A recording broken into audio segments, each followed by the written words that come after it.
আসসালামু আলাইকুম ওয়া রাহমাতুল্লাহ। বন্ধুরা, প্রতিনিয়ত আমি আপনাদের মাঝে নতুন নতুন সুন্দর ভিডিও নিয়ে আসার চেষ্টা করি।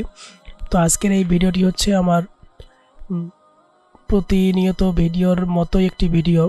তো এই ভিডিওতে আমি দেখাতে চাচ্ছি আপনাদের যে আমাদের এদিকে ধানগুলো প্রায় মাটিতে শুয়ে পড়ছে। এর আগে আমি বলছিলাম আপনাদের যে বন্যার কারণে এই অবস্থা হয়েছে।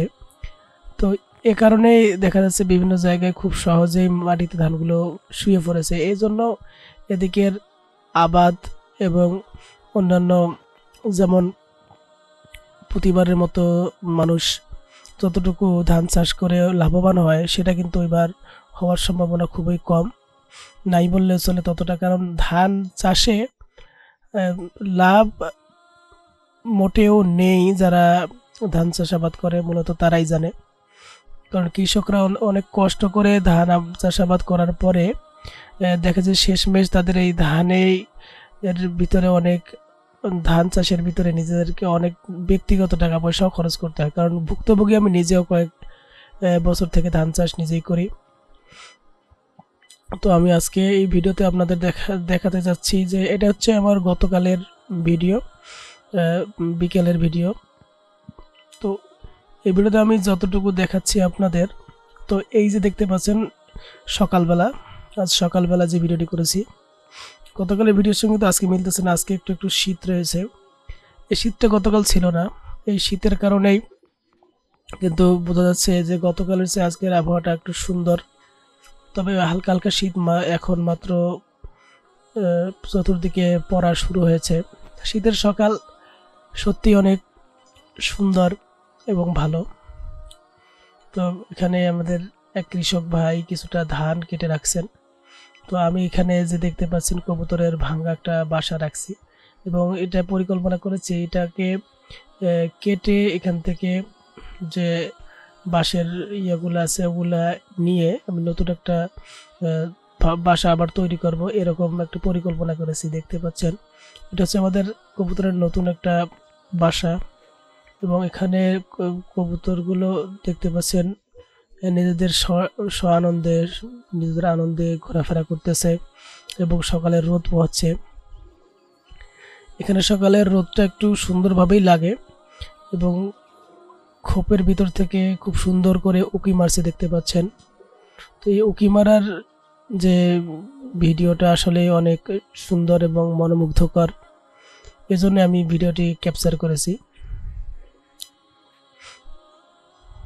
যারা যারা নিয়মিত আমার চ্যানেলে ভিডিও দেখেন অবশ্যই আমার চ্যানেলের সঙ্গে থাকবেন এবং অবশ্যই সাবস্ক্রাইব করে রাখবেন, শেয়ার করে দেবেন, ভিডিওগুলো লাইক করে দেবেন।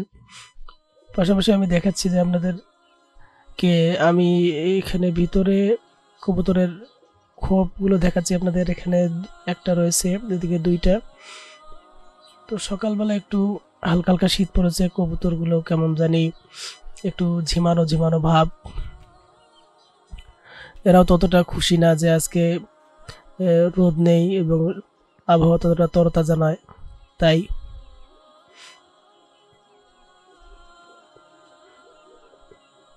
বলা চলে আজকের আবহাওয়াটা ততটা খুব একটা খারাপও নয় আবার ভালো নয়, এমনটা বলা চলে। এই ধানগুলো কেটে রাখছে এবং পাশাপাশি আমি আপনাদের দেখাচ্ছি দূরে আমাদের আরো কৃষক ভাই দেখতে পাচ্ছেন, ওনারা ধান কাটা শুরু করছে। তো এই ভিডিওটা আমি যখন করেছি কিন্তু আপনাদের সামনে দেওয়ার সময় পাইনি। তো আমি আপনাদের সামনে ভিডিওটা দিলাম আজকে। তো এই ধানগুলো পড়ছে দেখতে পাচ্ছেন এখানে মাটির সঙ্গে।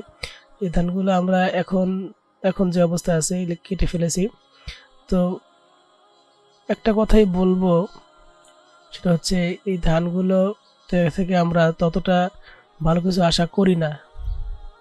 কারণ এখান থেকে যতটুকু ফলাফল আসবে সেটা খুবই নগণ্য। কারণ অন্যান্য সময় এখান থেকে প্রচুর পরিমাণে ধান আমরা উৎপাদন করে থাকি এবং পাই, কিন্তু এবারের যতটুকু পাবো এটা আশানুরূপ ওরকম নয়।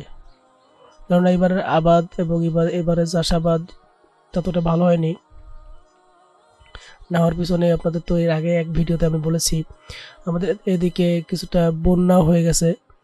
এর ফাঁকেই এই বন্যার কারণেও আমাদের ধান ক্ষেতের অনেক ক্ষয়ক্ষতি হয়ে গেছে, যার কারণে যেখানে ধান হতো 5 মণ অথবা সেখানে হবে 2 মণ, এরকম একটা অবস্থা। তো এই অবস্থার ভিতরে কিন্তু কৃষক জীবনের যে একটা সংগ্রাম তারা কিন্তু চালিয়ে যাবে, কারণ কৃষকরা দিন শেষেই কৃষিকাজ তারা ছাড়তে পারে না। তো বন্ধুরা, সর্বশেষ আমি বলবো এই ভিডিওটি যাদের ভালো লাগবে অবশ্যই ভিডিওটিকে লাইক করে দেবেন ভালো লাগলে, আর পারলে শেয়ার করে দেবেন যেন আপনার অন্যান্য বন্ধুরা ভিডিওটি দেখতে পারে।